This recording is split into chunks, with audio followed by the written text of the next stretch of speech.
noneho dore imvura irimo iragwa natuye ahangaha 7 bahitaga Rugenge none ndahabyarira naje ndi inkumi mfite imyaka 16 reba uko ngana narahabyariye ndahuzukuruza nta nzu yangwiriye bapfuye mu ntambara none ngewe ubwanjye nimaguruke ngende nta n'ijana maboko bayateme ejo bagaruka batema amaguru ndaziriki ubu ngenda ziriki nakoze iki kuki badashaka ikintu baduha ngo niba bumva abantu bahashaka pe niba hafate ntago tuhabimye ariko niba dushakira ahantu tujye mfite imfubye nye kandi murahanga mwese mufite ubushobozi ndwaye na sida ariko nkatora abana mu biraro nkabarera bagakura abantu bose barabizi kuki nta muntu n'umwe ngiririmo none nizo mfubyi barazanga urizi imfubye nye ndazishiranye ubu wagiye muri stage azaza arare ko yari kuzaza aja muri stage irangiye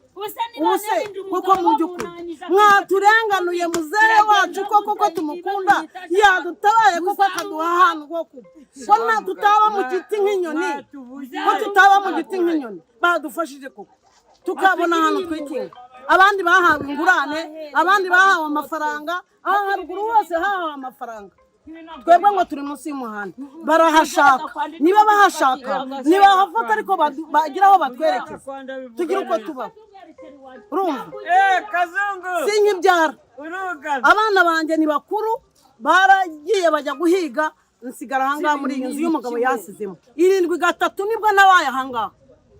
ndi inkumi reba uko ngana bahitaga Rugenge hari ishyamba hose twarahingaga imyumbati tuhahinga ibijumba none niba bahakeneye niba hafata ariko baduha ahantu twerekeye muzehe wacu yadutabaye koko yatuvuganiye akatwerekeza akagira aho twerekeza ubu mfite imbaraga zo kwikorera igikarayi ubu mfite imbaraga zo kuvuza nanahinga noneho nubwo nanahabona nzahinga se mubyeyi wacu rwose Kukarubanda life host by Mr. Bahonkawe ubwawe amakuru yose abera kuri social media niho yasanga technology inkuru z'urukundo inkuru z'amatiku inkuru mudasanga handi abantu bakundo inkuru z'amatiku